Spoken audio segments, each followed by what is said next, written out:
বিগত কয়েকদিন ধরে ইউরোপের বিভিন্ন দেশে তাপমাত্রার পারদ যেন নামছেই না।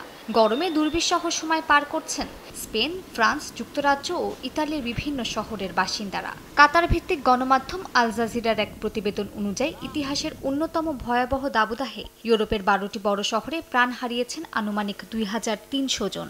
নতুন এক গবেষণা অনুযায়ী এর মধ্যে অন্তত ১,৫০০ জনের মৃত্যু সরাসরি মানুষ সৃষ্ট জলবায়ু পরিবর্তনের সঙ্গে জড়িত। গবেষণায় অংশ নেন যুক্তরাজ্য, ডেনমার্ক, সুইজারল্যান্ড ও নেদারল্যান্ডসের ৫টি প্রতিষ্ঠানের জলবায়ু বিশেষজ্ঞরা। গবেষকরা জানান, যদি কার্বন নির্গমন ও জীবাশ্ম জ্বালানি পোড়ানো না হতো তবে এই দাবদাহ ২ থেকে ৪ ডিগ্রি পর্যন্ত ঠান্ডা থাকতে পারত।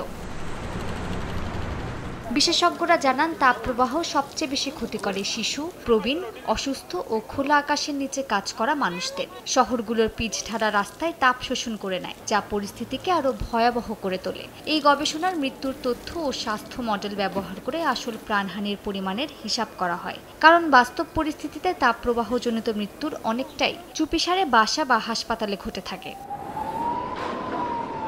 এদিকে ইউরোপীয় ইউনিয়নের কোপার্নিকাস জলবায়ু গবেষণা সংস্থা জানায়, ২০২৫ সালের জুন ছিল বিশ্বের তৃতীয় সর্বোচ্চ উষ্ণতম জুন, আর পশ্চিম ইউরোপের ইতিহাসে এটি ছিল সর্বাধিক উষ্ণতম। সাইলেন্ট কিলার নামে পরিচিত এই দাবদাহ মোকাবেলায় ইউরোপের প্রস্তুতি এখনও যথেষ্ট নয় বলে মনে করছেন গবেষকরা। মালিহা সুহরওয়ার্দী, সময় সংবাদ।